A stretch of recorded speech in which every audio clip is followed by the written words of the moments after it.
Dans cet épisode de Parlons des Popotins, nous In this avons... episode of Tush Talks, we'll be discussing and try to answer the most commonly asked questions about sleep following a treatment for cancer. We are happy to welcome Dr. Savard for this discussion. Dr. Josée Savard is a professor of psychology at Université Laval and researcher at the CHSU of the Quebec University Laval Research Centre and Université Laval Cancer Research Centre, and clinical psychologist specialized in cognitive behavioral therapy and psycho-oncology.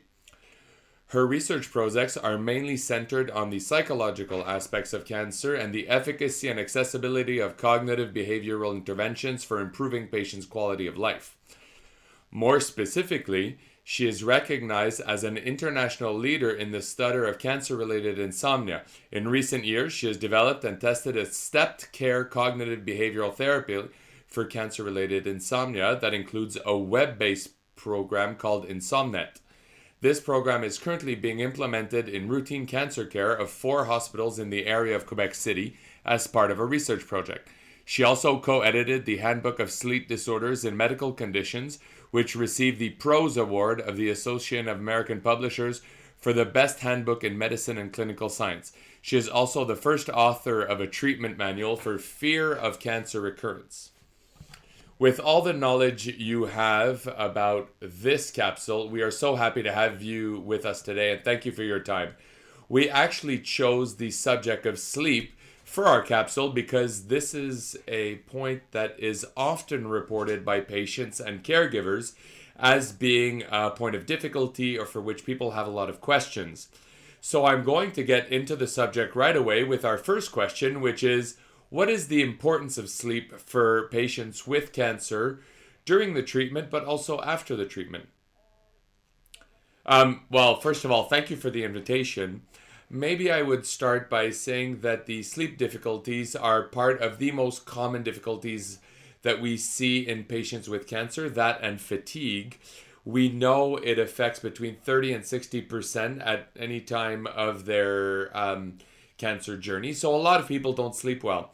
Also, we know that actually insomnia, especially when it's chronic, obviously, when it's recurrent during a week, when it's multiple weeks, even months, even years, it's going to be associated to a lot of negative consequences.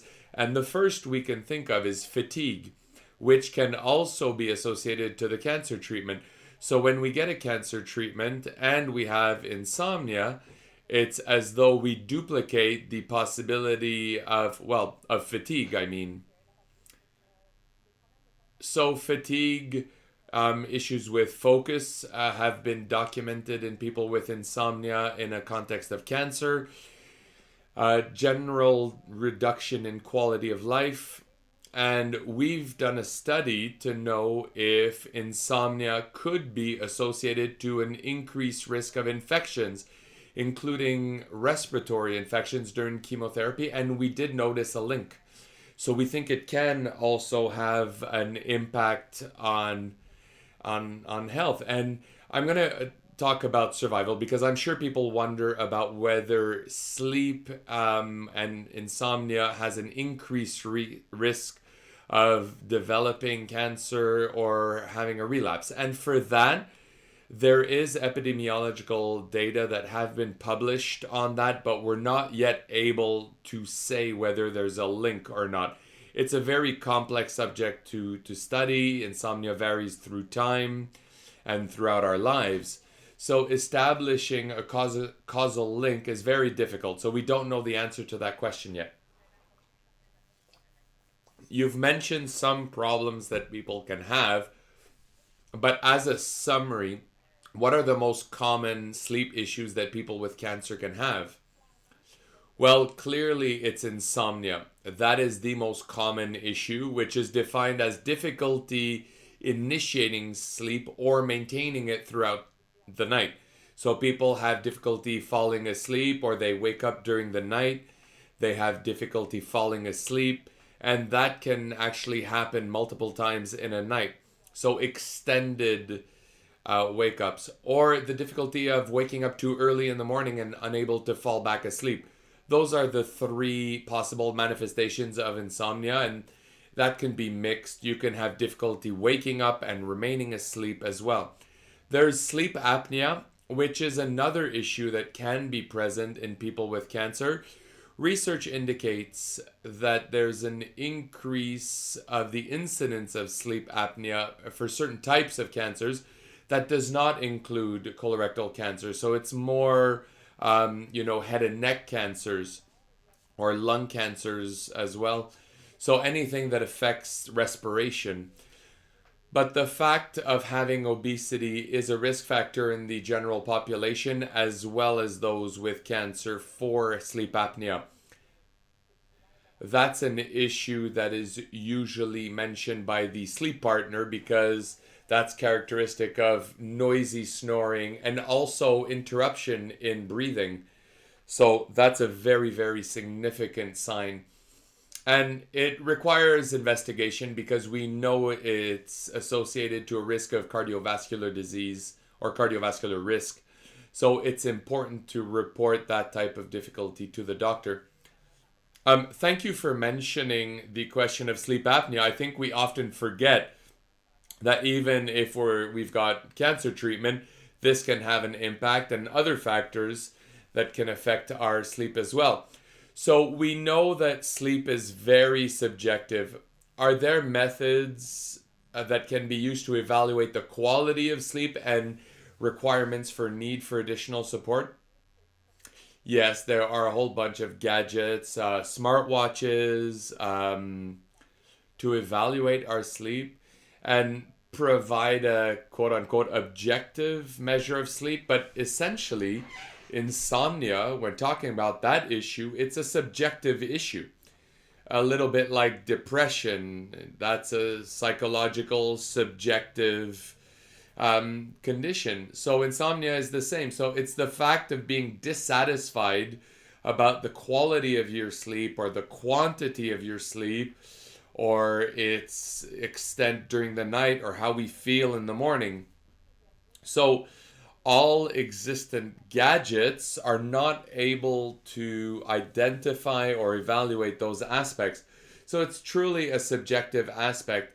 And the criteria we use in the clinic are the fact of having at least 3 nights a week where we don't sleep well over an extended period, like a month. So we consider it's chronic once it lasts 3 months. We also have another criteria, which is sleep efficacy, which is used to divide our typical duration of sleep by the time we spend in bed. So if, for example, an easy example, not very realistic, but a person sleeps 7 hours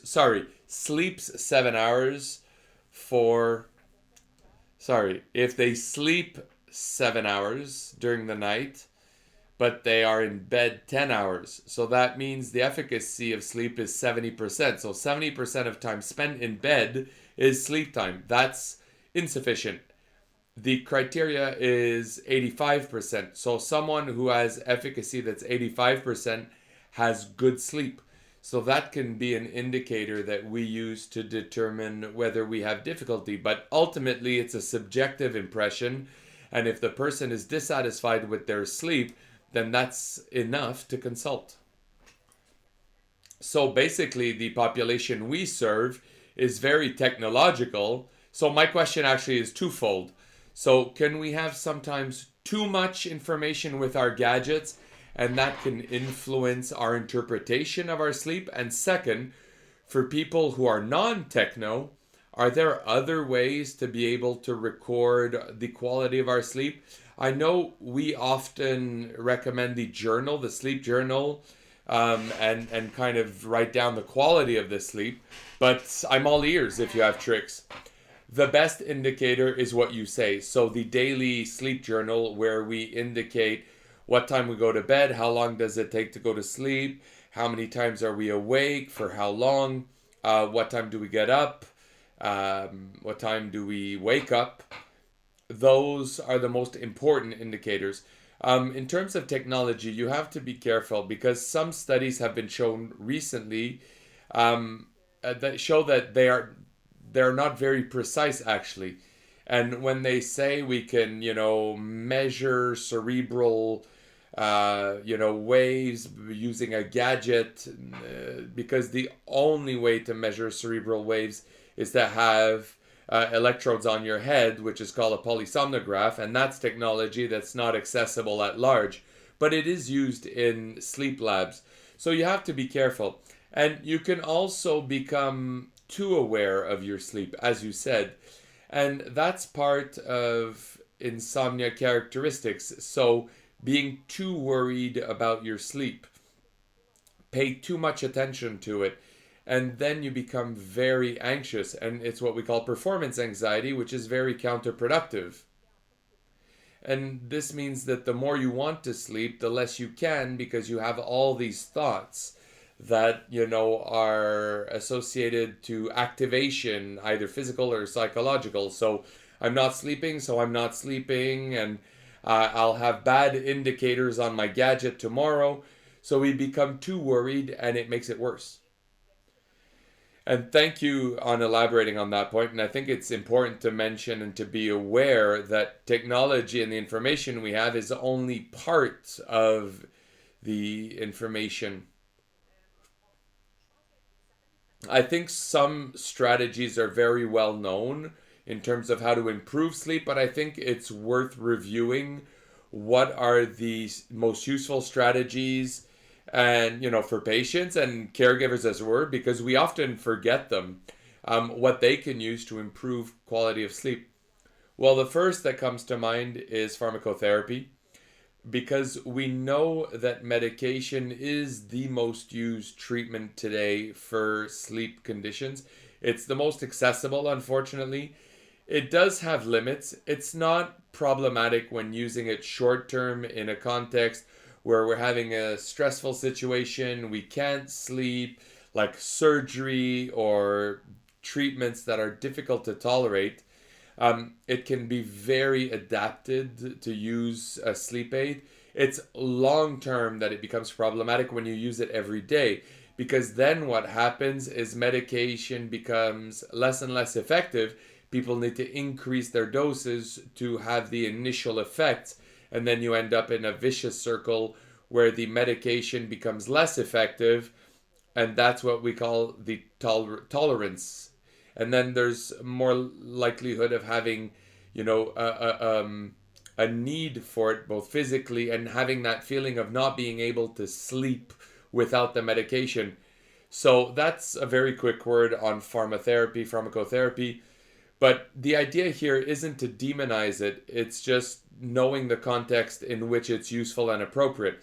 What's recognized as the treatment of choice by large sleep organizations, the NIH in the US or other American organization, is cognitive behavioral interventions. So it's a type of psychological interventions that tries to modify certain sleep habits and also modify certain beliefs we have about sleep.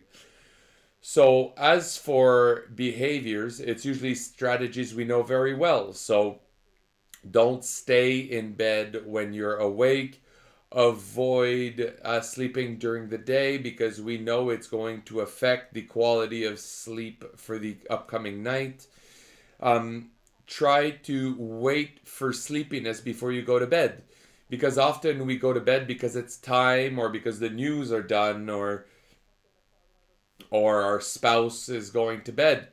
But the first step towards sleep is somnolence. So this impression we have of, our eyes closing on their own, of yawning. So we wait for those signs before we go to bed, increases our chances of going to sleep quickly. And then going from an activation mode to a sleep mode requires more time. Unfortunately, we don't have a switch to fall asleep. Some seem to have it, unfortunately, but not everybody is that lucky. So we need to give all our chances to facilitate sleep. And don't stay in bed when you're awake. At the beginning of the night, but also during the night. If you're awake, avoid that phenomena of turning over, and then you start worried on, oh my God, I feel like I won't fall asleep. And then the more activated we are, the less we fall asleep. So the best strategy is to go do something that will cause somnolence again and go back to bed when the somnolence is back. And more globally, one of the most effective strategy is the sleep restriction. So this consists in reducing the number of hours we stay in bed at the beginning, corresponding with the number of hours we truly have. So if we estimate that we sleep 7 hours during a night, but we're spending 8 or 9 in bed, well, one initial step is to stay in bed only 10 hours for 1 or 2 weeks. And then there'll start being a better association between sleep and bed or bedroom, because often in those with insomnia, the bedroom becomes associated to agitation, anxiety, and insomnia, whereas we want the bed to be associated to sleep. And we also want to regulate the cycle of sleep and wake. So having a regular sleep cycle, so going to bed, wake up at the same time, even weekends and even after a bad night, so that our biological clock is well regulated, and the brain knows that it's time to go to bed and go to sleep once you get to bedtime. I've heard that certain environmental factors can make a difference, so make sure the temperature is low or at least lowered. And also in terms of darkness, sometimes use a mask for the eyes to make sure we have total darkness. Yes, so the bedroom should be relatively cool. And I would say, and this may, speak to some women, young women who've received chemotherapy, who often have an induced menopause and, significant heat flashes induced by menopause. That's crucial. So keep the room cooler, but it's important for everybody as well. Having a room that is dark, comfortable mattress, all of that. Generally, people have done those modifications in the environment. Buy the best pillows. It's something useful, but it's not the most efficacious. What's most efficacious is what I described. So changing habits, no naps, having a regular sleep pattern, that is what will make a difference. And the other aspect I did not mention is the thoughts and beliefs about sleep. So trying to be or have less catastrophic interpretations of insomnia. So even though we say that insomnia is associated to certain negative consequences, well, obviously if we focus a lot on that, then there's a risk of having what I call performance anxiety. So going to bed and saying, oh, I really need to sleep tonight because otherwise this or this will happen. So of those beliefs, the fact that we don't sleep can increase the risk of cancer relapse. So obviously if we go to bed and we're thinking, if I don't sleep tonight, my cancer is going to relapse, we're not putting ourselves in the right mindset to sleep. So we need to take a step back in terms of the consequences. Don't deny them, but don't focus your attention on that, and put your effort on trying to improve your sleep through the strategies that I described. My next question is twofold here. The healthcare professionals and care team, how can they come and help us maintaining those healthy sleep habits? And at what time should we ask for help? Well, as for caregivers, one improvement to their practice could be to be more precise when they tell patients to rest, because that can be interpreted in different ways. So resting doesn't necessarily mean having a nap. Having a nap when you are not an insomniac is not a problem. If you can have a nap during the day and it doesn't interfere with the quality of your upcoming night, it's not a problem. But in insomniacs, it tends to be problematic. So an insomniac who hears the advice of rest can then take more naps to try and recover from chemotherapy or radiotherapy. And that's where it becomes counterproductive because it's at more or less long term, it's going to make things worse. So, from a point of view of the care team, it would be important.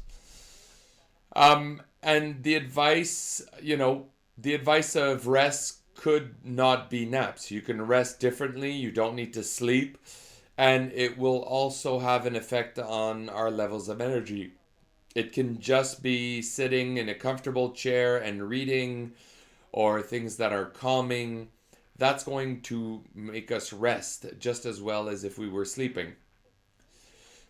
As I know there was a second part to the question, which was at what moment asking for help? Yes. Well, when we realize that it's really affecting our quality of life, um, and it affects our function during the day. But as I was saying earlier, it's a subjective impression. So it's really when we find that it gets difficult. We shouldn't wait too long. Solutions exist. Um, they are effective and they're not reserved for extreme cases either. And I had another idea, I forgot, but it'll come back to me probably. And how can patients communicate their concerns to the care team? Is it relevant to bring the journal, for example, to validate objectively or subjectively our own concerns? Yes, that would be very relevant. Not necessarily essential, but if we have that type of information, it can really help better understand the type of difficulty the person is suffering from. And what we observe, and this is what studies say as well, there isn't much communication when it comes to sleep. So there are patients who do not report their sleep issues, and studies indicate that patients often think that it's minor compared to all the other things they have to discuss with their oncologist. So they won't necessarily bring up sleep, and then the other healthcare professionals don't tend to ask questions about that. So there truly lacks communication about this, and I would say it's really the patient's responsibility to discuss it so that a solution can be found. Thank you for mentioning that. So being an active participant in our own care and really bring things to the forefront. Yes, we talked about certain therapies or certain, more clinical things, including cognitive behavioral therapy. But are there alternative therapies or complementary therapies? We've heard about melatonin and white noise machines. Is there any data that shows that it could be relevant or useful? That's a good question. Melatonin is more and more popular. It's available in pharmacies without a prescription, and it is very used. However, when we look at the literature, we observe that the efficacy is shown only for adapting to a difference in time when we travel. It can help you recover. But in terms of insomnia, efficacy hasn't shown any superiority to a placebo. Now, someone can say, I think it can help me. Well, if you feel it helps you, you can continue or try stopping to see if it make a difference, because it is still something costly. So yeah, essentially we do not have efficacy data for the insomnia itself. As for gadgets, there are all sorts. White noise machines can be interesting for people who live on noisy streets, who have noisy neighbors. It can attenuate the ambient sounds that can interfere with sleep, but it's not otherwise effective in the sense that, someone who doesn't have a bedroom in a noisy environment won't necessarily see a benefit of having a white noise machine. And it's not an actual treatment. It's a useful tool, but the process cannot be supported only by this. So yes, that's it. You have to be careful of gadgets. Like recently, there was a machine, the red light machine, that had an investigation on CBC, La Facture, a CBC show that showed very well that there was no data. Now, often, companies have very scientific sounding affirmations like a NASA product. Um, it sounds very rigorous, but we realize that this is not very supported and there's no efficacy data. So we have to be careful not to spend money on gadgets that are, offered as being miracle solutions. So we need to do our research and look at information that are not advertisements. So for us, when we work in care, like when people go to the hospital, we suggest certain things. So for example, the face mask, eye mask, or the white noise, just because of ambient noise, can be significant. So it's also important when we go to spend time at the hospital to prepare your sleep baggage before you go. Yes, and actually that's something that is well documented in research. So hospitalizations themselves are a trigger for sleep difficulties, it's a trigger, and sleep difficulties can start then and then last for other reasons. But a hospital setting is not a setting that is sleep friendly with all the noises and the care given. Yes, so that is a very good trick to suggest, the eye mask, white noise machine. There are apps on iPhones and smartphones for white noise. So also, earplugs, good strategies, because as I said, hospitalizations are a factor that can really cause difficulties with sleep. And we've discussed more, but I think it's important to come back and sort of do a highlight. How can patients continue to prioritize their sleep during a treatment, but also when they're in the survival phase beyond cancer? Well, I would say it's the same strategies that have been discussed. If we've put in place those types of strategies, we won't necessarily want to maintain them for a very long time, or, for the rest of our lives, or, not nap and have a...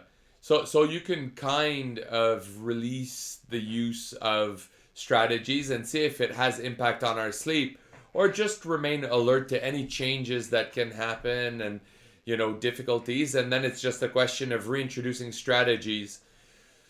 When we offer this intervention to patients, this is what we tell them, so they can, slack a bit. And I didn't mention the fact that we also advise not to watch TV, don't read in bed, don't do anything in bed besides sleep and have sex. But patients actually find that quite difficult. So over time, we say, okay, we can try and do that and see if it has negative impact. But as soon as we see a negative impact, we want to come back to a more rigorous application of the strategy. So that's it. Observe changes and react if needed. I'm going to add a little something on this. I know that for some, and many patients actually, we said not to stay in bed for long periods, but also having relaxation periods during the day. And I know for people, having a place that is not the bed or bedroom, having that relaxation space where we go and that's where we rest and that is where we disconnect.